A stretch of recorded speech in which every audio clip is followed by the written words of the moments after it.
Cette propriété répartie en maison principale, maison d'invité et garage est celle qu'Yves et Brigitte ont choisie. Débriefing. Par contre, la maison jaune, je pense que... La maison jaune, oui. Qui un jour sera blanche peut-être. Oui. La maison jaune, la maison jaune, c'est bien plus. En plus de ça, bon, on y est retourné, donc on a revu ce qui se passait, on a essayé de se projeter dans l'avenir, c'est-à-dire que déjà il y a quelques modifications à apporter pour nous, toujours pareil, pour notre goût personnel. Je pense que oui, on va faire une offre. Oui, d'accord. Après, Eduardo a toute notre confiance pour la faire aboutir. Merci de mettre la pression. Mais oui, je pense que surtout, oui, parce que la journée était quand même relativement sportive. Là, déjà, il y a deux maisons. Il y a la piscine, il y a un terrain. Bon, terrain pour les ânes, ça c'est clair. Après, moi j'ai de l'amélioration à apporter en termes d'abri, parce qu'il n'y en a pas. Mais ça, c'est pas rédhibitoire. Il y a un accès pour le poids lourd, ça aussi, il faut que j'en tienne compte. Il y a deux maisons, il y a deux appartements, mais complètement distincts. Et il y a chambre, salle de bain, cuisine de part et d'autre. Donc ce qui permet de faire soit gîte, soit chambre d'hôte, soit réception des amis et tout ça. Ce auquel cas ils auront leur liberté, mais nous aussi. Et je dirais qu'à ce moment-là, Eduardo et Alexei ont tapé juste. Ils sont tombés pile poil, ils ont fait un excellent boulot. Honnêtement, je ne pensais pas qu'on allait en faire tant que ça. Oui, nous on voit comme ça, ils sont stressés. Enfin, Non, on n'a pas la pression de... Pas l'impression de courir.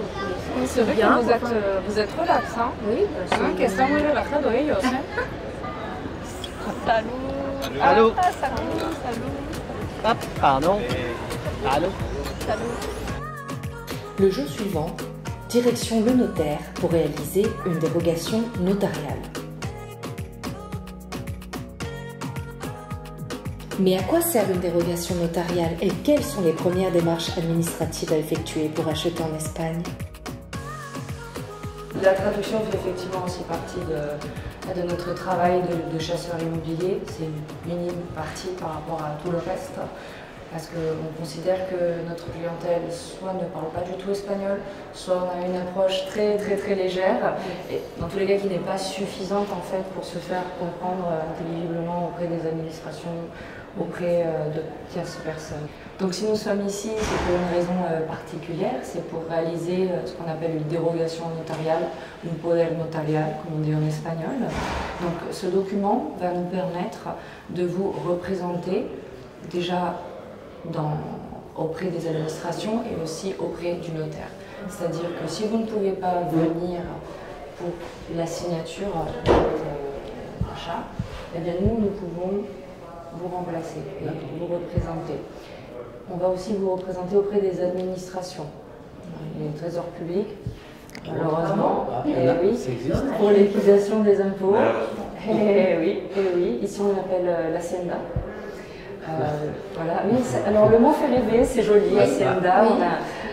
Quand nous allons à l'Hacienda, on imagine, non, c'est le trésor public. Ensuite, ça va être utile pour souscrire les abonnements d'eau, d'électricité, d'internet à votre nom, parce que sans document, on ne peut pas, en fait.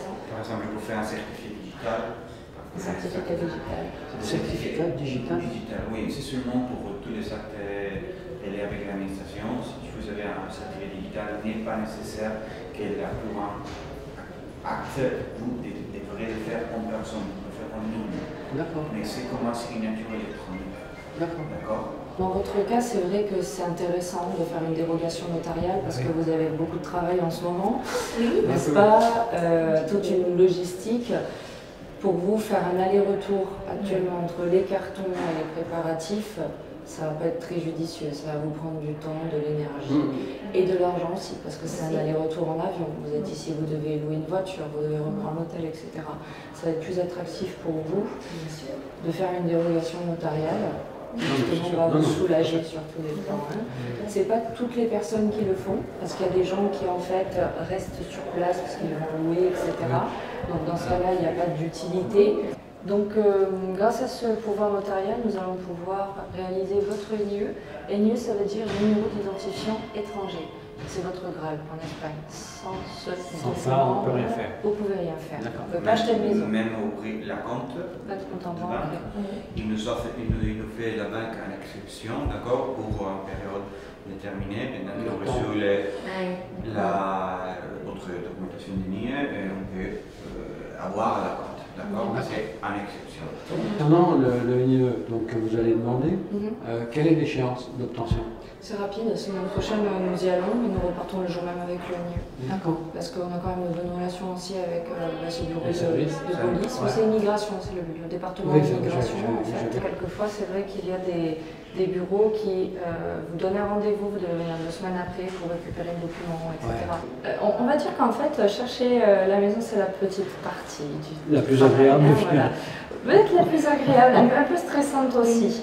Parce que c'est vrai qu'on est dans l'inconnu, il faut dire ce que c'est. Après l'administratif, on en a l'habitude. Mais l'administratif, c'est la grosse partie du travail, on peut dire 70% du travail. Après, il faut reconnaître que, évidemment, plus loin qu'un travail de simple chasseur immobilier. On n'est pas en train de seulement vous sélectionner une maison, vous accompagner au notaire et vous donner les clés. Non, on est sur une prestation très complète, d'ailleurs la plus complète de nos secteurs de vente, mais aussi d'Espagne. Donc, nous ne couvrons que les régions d'Almeria, Murcia, Alicante et jusque Valencia. On reste sur des secteurs qu'on connaît bien, mais on est les seuls à avoir cette prestation-là, avec l'avocat également inclus. C'est important toujours d'avoir cette couverture juridique et cette protection. On achète un bien immobilier en Espagne, c'est un achat conséquent qui va engager de l'argent, mais aussi dans votre cas, votre futur.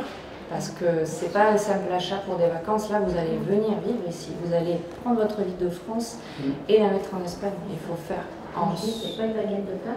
Exactement, non dis-le, la sachet de tomates, voilà. La baguette de pain. La baguette de pain. Nous en fait, nous existons en tant qu'agence retraite en Espagne depuis 2019. Au début nous étions agents immobiliers et chasseurs immobiliers. On s'est vraiment consacré à la chasse immobilière parce qu'on a remarqué que c'était le service qui nous était le plus demandé et que justement c'était aussi le service d'accompagnement qui était sollicité. Pourquoi? Parce que les gens sont rapidement perdus. Ils ne savent pas comment ça se passe sur le niveau administratif, ils ne savent pas quelles sont les nuances par rapport à la France ou la Belgique, parce qu'on touche quand même un public francophone, donc c'est pas uniquement les Français. Et c'est vrai qu'on a remarqué que c'était quelque chose d'assez essentiel. Le rôle de leur agence immobilière, et c'est normal, on ne peut pas leur reprocher ça, c'est la vente. Je vous propose un produit, vous l'achetez, je vous donne les clés, mon travail est terminé. Vous connaissez désormais en partie notre prestation, dont vous trouverez le détail dans le lien communiqué dans la biographie de la vidéo. Mais revenons à Brigitte et Yves, qui ont donc signé la dérogation notariale devant monsieur le notaire. À présent, il ne reste plus qu'à obtenir le meilleur prix pour la maison de leur choix et débuter les premières démarches administratives. Mais en attendant, Yves et Brigitte vont aller faire connaissance avec nos autres clients autour d'un excellent déjeuner. La suite et fin de leur aventure dans le prochain épisode.